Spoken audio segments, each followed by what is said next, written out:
If he was alive, Basharun Moshood Kashimawo Olawale MKO Abiola would have marked his 80th birthday today, July the 7th, 2018. Known as a successful businessman and philanthropist, MKO Abiola is the acclaimed winner of the annulled June the 12th, 1993 election. His struggles and that of many others to restore democracy to Nigeria in 1993 dominated public discourse last month when President Buhari declared June the 12th Democracy Day and conferred on him the highest national honor, the Grand Commander of the Federal Republic, GCFR. To discuss his legacies and national developments on his 20th posthumous birthday, I am joined by one of his sons, Abdulmumin Abiola, and public affairs analyst, Ayodele. Thank you, gentlemen, for coming on the news. You were trying to correct something before or while yes, his death. Okay, his death, rather. Okay, we apologize for that. Now, I'll start with you, Abdulmumin. Now, in his lifetime, MKO Abiola, your father, was a man of many parts. How do you begin to track his legacy after his death, 20 years?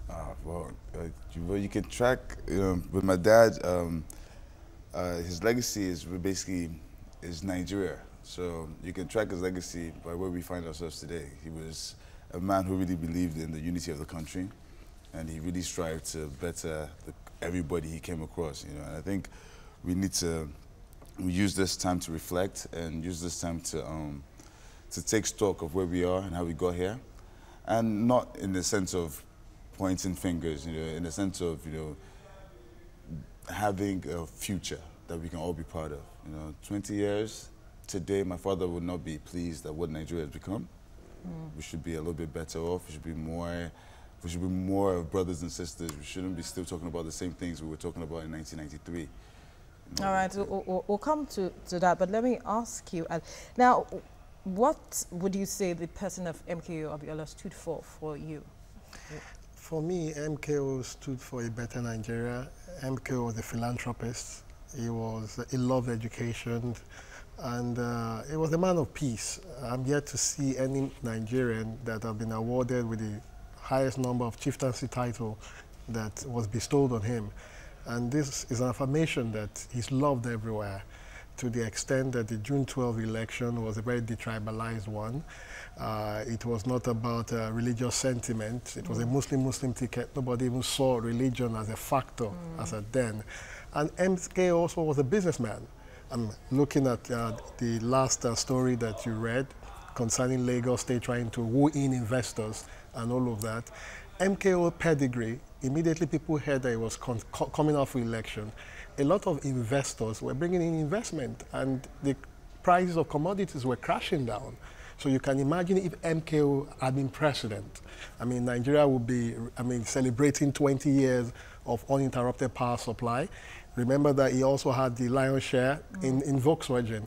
Today, Rwanda is celebrating that Volkswagen have come in to establish a manufacturing company in their country. We used to have that here in Lagos, and it was sold out for people to come and bag rice and all whatnot. So MKO was a unifying factor for all of our development. Now, I come back to you. You were saying something about the struggle, the 1993 struggle. Does that mean that we haven't learnt from that which your father stood for, or that which he struggled for in 1993? Well, first of all, I wouldn't say we haven't learned. It takes time to change, and so for 1993 till now is a long time. Yeah, it is a long time, depending on who you ask, and then depending on what contents we're talking about. What I would say is, it's important that we just understand that we're basically in the same position we were in 1993, and what I mean by that is, in June the 6th, my father was announced, was just given the honor of GCFR. Yeah.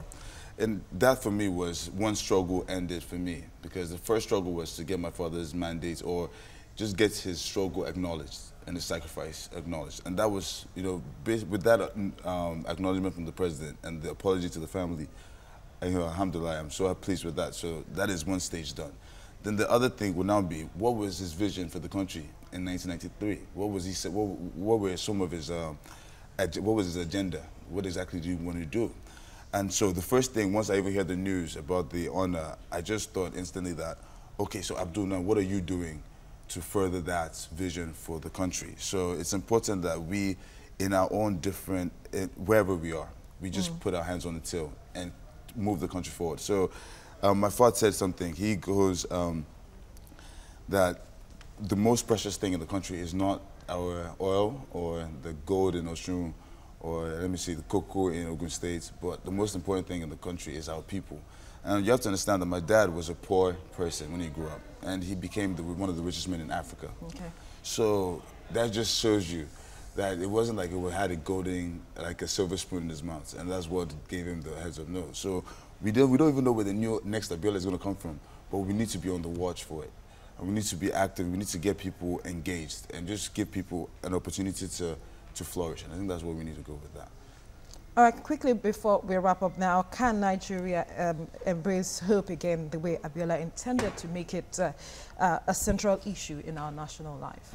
Yes, we can. Yes, we can. A lot of sacrifices must be paid, and people must believe in themselves and their ability, regardless of the fact that maybe our government is providing everything or not. We must understand that we are the government, they are the governed.